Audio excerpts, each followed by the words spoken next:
Selamat pagi semuanya, kembali lagi di YouTube channel kita membahas mengenai bagaimana membuat dan mencatat transaksi dalam aplikasi Mayop versi 19. Kita sudah memasuki pertemuan 4 dan topik bahasan kita adalah bagaimana mencatat saldo awal utang usaha. Bagaimana langkah-langkah membuat saldo awal utang usaha? Apa yang harus kita lakukan? Pertama sekali adalah kalian harus menyiapkan dan membuka aplikasi Mayop dan menginput data-data transaksi, data-data akun yang telah kita buat sebelumnya. Jadi, langkah yang pertama adalah klik setup pada menu baris, kemudian klik easy setup assistant. Tampak pada layar sebagai berikut, menu setup, dan kalian pilih easy setup assistant. Kemudian akan muncul jendela easy setup assistant. Di dalamnya ada menu customize, accounts, sales, purchases, and payroll. Apa yang harus kita lakukan selanjutnya? Pilihlah menu purchases, klik tombol purchases, maka kemudian akan muncul jendela purchases easy setup assistant. Terdapat banyak pilihan pada jendela purchases easy setup assistant, tapi yang perlu kalian lakukan hanya mengklik pada pilihan menu historical purchases. Lalu akan muncul jendela yang berisikan mengenai enter historical purchases for your suppliers. Kalian bisa lihat pada gambar.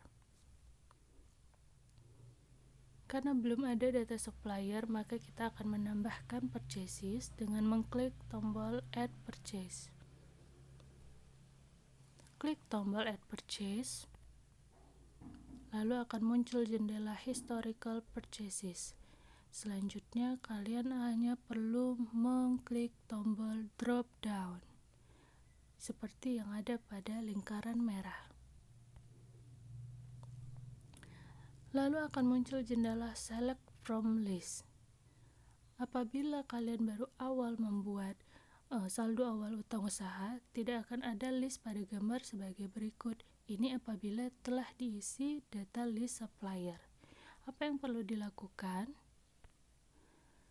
Kalian hanya perlu klik tombol new pada menu sebelumnya.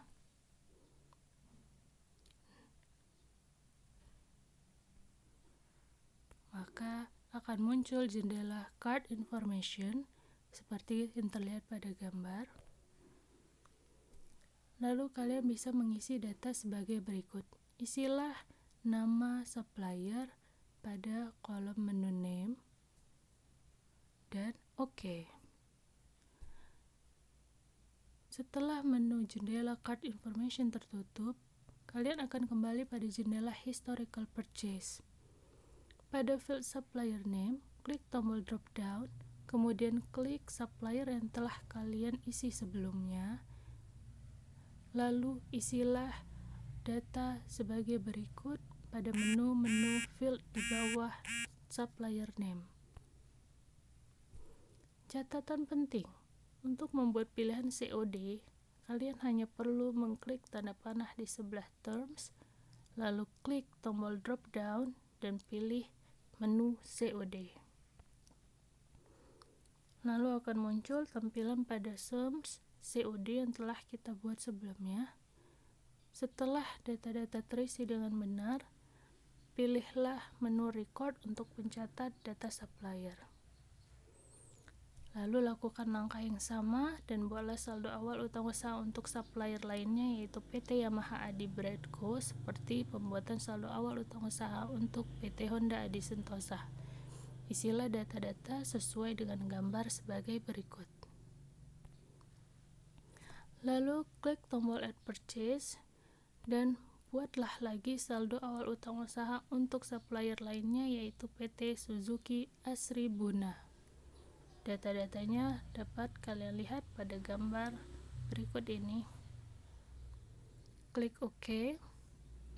Hasil yang terlihat di jendela Easy Setup Assistant setelah kalian mengisi data-data supplier, data-data saldo awal hutang untuk para suppliers akan terlihat sebagai gambar berikut ini.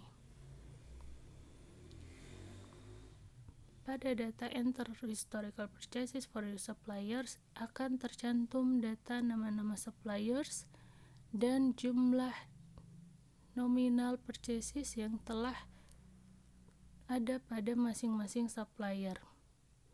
Jika kalian telah sampai pada tahap ini, maka langkah-langkah membuat saldo awal utang usaha telah berhasil kalian lakukan.